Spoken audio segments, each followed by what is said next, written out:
ज्यादा लोगों की मौत हुई है। कोई अपना भारत में है, कोई पाकिस्तान में है, कोई तेहरान में है, तो कोई कहीं पर है।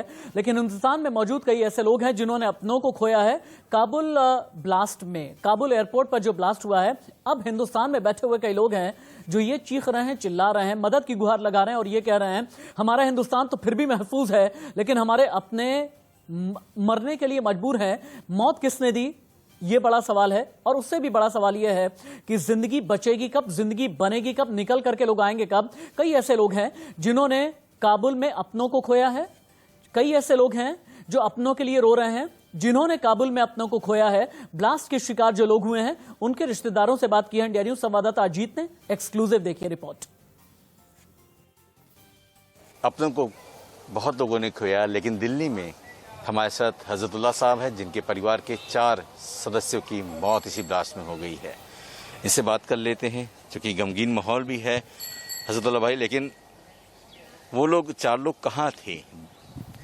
सर वो एक्चुअली एयरपोर्ट पे थे, गए हुए थे, क्योंकि इसमें ये जो मेरा भाई है, ताहिर नाम है उसका, वो तकरीबन कुछ साल पहले गया था यूरोप, तो वहाँ का जो है ना पासपोर्ट उसको मिला था, तो वो आया था घर में कुछ 1-1.5 महीना पहले। तो जब हालात बिगड़ गए और लोग अफ़गानिस्तान से भागने लगे, तो इसने ख़ुद को निकालने के लिए मतलब बहुत कोशिश किया था। इसने मेरे साथ बात भी किया था, मैंने इसको मना कर दिया था कि बहुत रश है, मतलब कुछ खुदा ना खास्ता ना हो जाए तो आप मत जाइए। तो इन्होंने बोला कि नहीं, ये चांस है, ऐसा ना हो कि मैं ये मतलब यहीं पे रुक जाऊं। तो इन्होंने क्या करा, मतलब अपने साथ 3 भतीजे भी ले लिया और कुछ और फैमिली मेम्बर भी थे। तो ये लोग वहाँ पे 2 दिन से लगातार कोशिश कर रहे थे अंदर घुसने का। कहाँ पे थे? एयरपोर्ट पे। अच्छा। तो वहाँ पे हमें तो ख़ास पता नहीं है कि सिक्योरिटी का माहौल क्या है, लेकिन इतना सुनने में आता है कि वहाँ पे जो अमेरिकन है वो मतलब अंदर जाने नहीं देते, पहले डॉक्यूमेंट्स चेक करके फिर जाने देते हैं। तो इन लोगों ने ये 2 दिन से तो बहुत कोशिश किया कि हम वहाँ तक पहुँच जाए, अमेरिकन तक। जैसे जिस दिन मतलब ये पहुँच गए थे नाले के पास पहुँच गए थे, इतने मतलब मेहनत के बावजूद, तो इन लोगों ने मतलब डॉक्यूमेंट्स दिखाने का टाइम ही था, क्योंकि फैमिली के कुछ मेंबर अंदर घुस गए थे। अब सवाल यह बड़ा है कि अफगानिस्तान को क्या आतंकिस्तान न माना जाए, क्योंकि न जाने कितने टेररिस्ट आउटफिट हैं, आतंकी संगठन हैं जो अफगानिस्तान में काम कर रहे हैं। क्या करके देखें आप, तालिबान, अभी तक तालिबान का डर था, इसके अलावा लश्कर-ए-तोयबा है, जैश-ए-मोहम्मद है, अल-कायदा है, आईसिस है, आईसिस के 20 मॉड्यूल हैं और इनमें भी आईसिस का जो खुरासान मॉड्यूल है ये सबसे ज्यादा खतरनाक है। अफगानिस्तान में आतंकी कितने हैं अब आप ये देखें, ISIS Khorasan, Islamic State Khorasan province, ISKP कहते हैं इसे, al Qaeda core, al Qaeda in Indian subcontinent, AQIS, Haqqani network, Tehrik Taliban Pakistan यानी TTP, Eastern Turkestan Islamic movement ETIM, Islamic movement of Uzbekistan यानी IMU। यानी अफगानिस्तान की सरजमी एशिया के लिए, हिंदुस्तान के लिए कितनी खतरनाक हो चली है। ग्रुप कैप्टन DK पांडे रक्षा विशेषज्ञ मेरे साथ में है, डॉक्टर विनोद दत्ता विदेश मामलों के जानकार हैं और कर्नल रिटायर्ड शिवदान सिंह रक्षा विशेषज्ञ मेरे साथ में जुड़े हुए हैं। ग्रुप कैप्टन DK पांडे, मेरा पहला सवाल आपसे है, ज्यादा खतरनाक कौन है, तालिबान, आईसिस या आईसिस का खुरासान मॉड्यूल?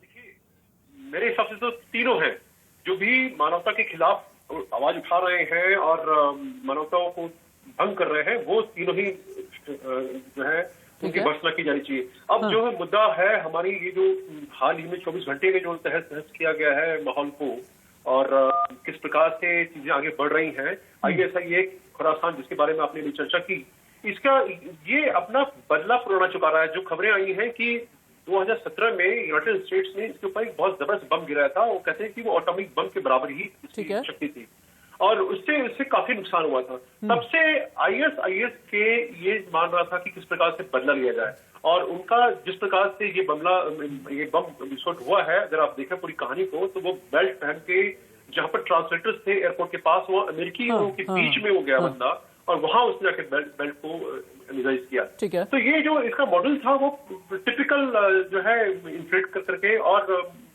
दुर्भाग्य है कि सिक्योरिटी इतना टाइट होने के बाद ये बंदा वहां तक पहुंचा सर कैसे? यहीं से अपनी बात आप आगे बढ़ाइएगा। इस वक्त एक और बड़ी खबर आ रही है, काबुल एयरपोर्ट पर हमले से जुड़ी बड़ी खबर। एक आत्मघाती हमलावर की तस्वीर आई है सामने। आत्मघाती हमलावर का नाम है अब्दुल रहमान अल लुघारी। आईसिस खुरासान ने ली है हमले की जिम्मेदारी। तस्वीर दिखाएं। गुरुवार को हुए हमले में 100 से ज्यादा लोगों की मौत हुई है। ये तस्वीर आप देखें, अब्दुल रहमान अल लुघारी जिसकी तस्वीर सामने आई है। कहा यह जा रहा है कि आईसिस के का ये आतंकी है। आपने शुरू से ही मेरी जबान से यह सुना है खुरासान। आखिरकार खुरासान क्या है, अब आपको यह दिखा देते हैं। खुरासान सेंट्रल एशिया की पहाड़ियों के पास का एक इलाका है। खुरासान की पहाड़ियां कई देशों को छूती हैं। ईरान, पाकिस्तान, अफगानिस्तान, तुर्कमेनिस्तान तक खुरासान का पूरा इलाका फैला है। खुरासान इलाका 3 देशों में फैला है। उत्तर पूर्वी ईरान, दक्षिणी तुर्कमेनिस्तान और उत्तरी अफगानिस्तान तक खुरासान का पूरा इलाका है। खुरासान को सासानी एम्पायर ने बसाया, जो ईरान के अंतिम शासक थे। खुरासान को सूरज की धरती भी कहते हैं, यानी द लैंड ऑफ द सन। यह है खुरासान। लेकिन खुरासान का टेररिस्ट मॉड्यूल क्या है? खुरासान इलाके के लड़ाकों ने मार्च 2012 में फौज तैयार की। शुरुआत में खुरासान लड़ाके अलकायदा के साथ जुड़े रहे। 2014 से सीरिया और आसपास के इलाकों में आईसिस का असर बढ़ा। 2014 में ही खुरासान का आईसिस की तरफ झुकाव बढ़ा। 2014 के अंत तक खुरासान आईसिस के मॉड्यूल का हिस्सा बने और आईसिस का खुरासान मॉड्यूल 20 मॉड्यूल में सबसे खतरनाक है। साउथ एशिया में खुरासान से मजबूत नेटवर्क किसी का नहीं है। आईसिस के यानी खुरासान के पास करीब 4000 लड़ाके आज की तारीख में हैं।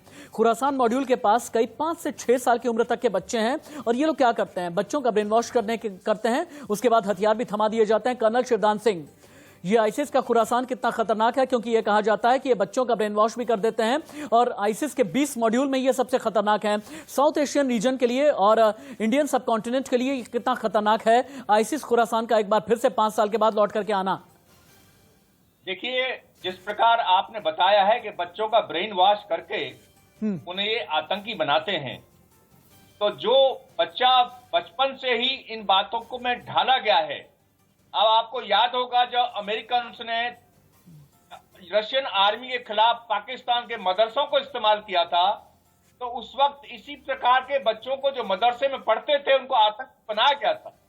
और वो कितने खतरनाक आतंकी बने, जो तालिबान के रूप में और अन्य आतंकी ग्रुपों के रूप में रशियन आर्मी से लड़े और रशियन बड़ी आर्मी को वहां से विड्रॉ करने के लिए फोर्स किया।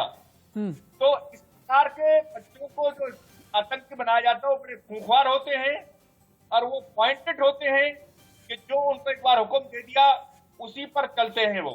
ठीक है। और जितने भी ये सुसाइडल मिशन में जाते हैं आतंकी, इस तरह के बच्चे होते हैं जो जिनका ब्रेन वॉश बहुत रेडिकलाइज किया गया है, जिनको हार्डेंड क्रिमिनल बनाया गया है, वो लोग नहीं है। तो मेरे हिसाब से ये बहुत ही खतरनाक मॉड्यूल है। और इस वक्त अफगानिस्तान में जितने आतंकी संगठन आपने दिखाए हैं, आपने ये तो बताया कि ये बहुत ही खतरनाक मॉड्यूल है, लेकिन आगे हम ये भी समझने की कोशिश करेंगे कि इस मॉड्यूल को खाद पानी कौन देता है। इस मॉड्यूल को खाद पानी क्या सीरिया में मिली, अफगानिस्तान में, या फिर कहीं ऐसा तो नहीं कि पाकिस्तान का इसके पीछे भी हाथ है? ये बड़ा खुलासा आगे हम करेंगे, लेकिन उससे पहले हेडलाइंस।